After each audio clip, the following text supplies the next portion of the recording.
India का medical system जल्द ही collapse होने वाला है। 9 मार्च 2016 को इंडिया की पार्लियामेंट्री कमेटी ने ये ओपनली एक्सेप्ट किया। जी न्यूज में पब्लिश्ड एक रीसेंट स्टडी के हिसाब से इंडिया में बस गेस करो कितने परसेंटेज सर्जरीज फेक की जाती होगी। वेल, अ फ्रीकिंग 44% सर्जरीज फेक की जा रही है। मतलब almost half of the surgeries completely unwanted होती है, सिर्फ पैसे कमाने के मकसद से की जा रही है। इसी रिपोर्ट ने इन सर्जरीज को बाइफरकेट करके भी बताया था कि कौन सी सर्जरियां हैं। इंडिया में होने वाले 55% heart surgeries, 48% uterus surgeries, 47% cancer surgeries, 48% knee replacement surgeries, 45% C section surgeries completely unnecessarily हो रहे हैं, सिर्फ पैसे ऐंठने के मकसद से।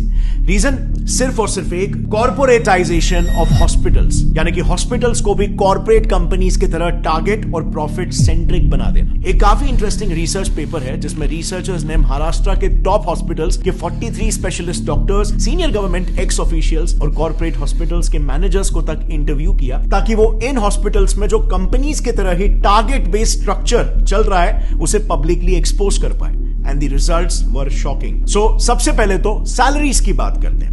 रिसर्च में पार्टिसिपेट किए रिस्पोंडेंट्स का यह कहना था कि हॉस्पिटल्स में काम कर रहे डॉक्टर्स की सैलरीज में बहुत ह्यूज डिफरेंस होता है। इतना ज्यादा कि न्यूबी डॉक्टर्स को 1 लाख पर मंथ की सैलरी मिलती है, लेकिन सीनियर डॉक्टर्स को 1 करोड़ पर मंथ तक भी ये सैलरी पहुंच जाती है। अब सवाल यहां पर यह आता है कि इतना बड़ा डिफरेंस क्यों? क्योंकि डिफरेंस इनके टारगेट्स में भी होता है। एक सीनियर ऑप्थेल्मोलॉजिस्ट का यह कहना है कि उन्हें एवरी मंथ 1000 पेशेंट्स को कैसे भी करके हाई एंड ट्रीटमेंट्स में कन्वर्ट करना पड़ता है। इसी पर एक और गायनाक रिस्पोंडेंट का कहना यह था कि मंथ एंड में टारगेट्स का प्रेशर काफी बढ़ जाता है, जिसके लिए उन्हें कैसे भी करके आउट पेशेंट्स यानी कि ओपीडी पेशेंट्स को भी बिना मतलब के हॉस्पिटलाइज करना ही पड़ता है, और नतीजा ज्यादा से ज्यादा सर्जरीज रेकमेंड करके टारगेट्स मीट किए जाते हैं, क्योंकि टारगेट ही यहां पर 1000 पेशेंट है।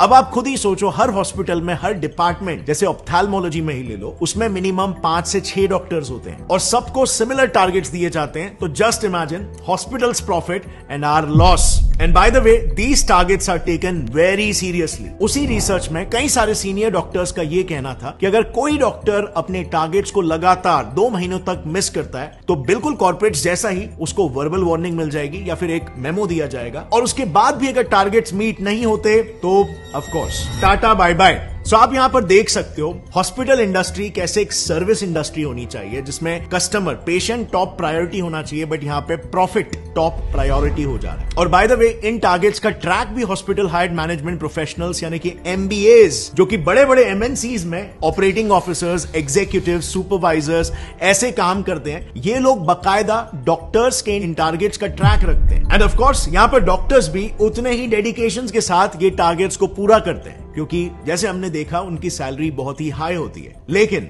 उनका ये high paying job mostly contractual basis पर होता है। एंड सो उस कॉन्ट्रैक्ट को रिन्यू कराने के लिए और उनका न्यू पे स्केल डिसाइड करने के लिए उनके पिछले साल के टारगेट्स को देखा जाता है, जो अनफॉर्चुनेटली इन डॉक्टर्स को फोर्स कर देता है इलीगल स्कैम्स तक करने के लिए। नाउ मेडिकल फील्ड के इलीगल प्रैक्टिसेस को थरली समझने के लिए हमने ये सारा इंफॉर्मेशन 2 काफी प्रोमिनेंट डॉक्टर से लिया है। पहला है Padma Bhushan and Padma Vibhushan awardee doctor BM Hegde, जो उन्होंने एक आर्टिकल लिखा था, उस आर्टिकल का रेफरेंस है। और दूसरा रेफरेंस हमने लिया है एक बुक से called dissenting diagnosis by doctor Arun Gadre and doctor Abhay Shukla.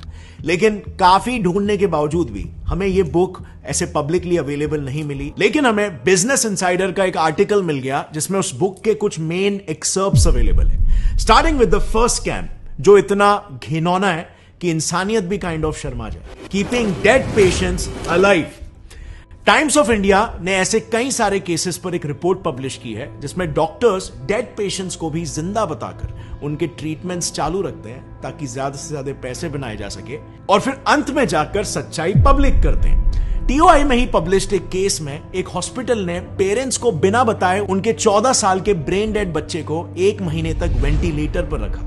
1 महीने तक जो बच्चा मर चुका था उसे जिंदा बताया गया और वेंटिलेटर पर रखा, खर्चा जनरेट किया, एंड बाद में हॉस्पिटल गिल्टी प्रूव भी हुआ एंड उनकी फैमिली को 5 लाख रुपए कॉम्पेंसेशन के लिए दिए। अब 5 लाख रुपए मॉनेटरी कॉम्पेंसेशन तो हॉस्पिटल को देने पड़े, बट ये आप और मैं भी जानते हैं कि उस वक्त पेरेंट्स ने जब ये बात सुनी होगी, जब ये सच्चाई उन्हें पता चली होगी, तो उन पर क्या बीती होगी।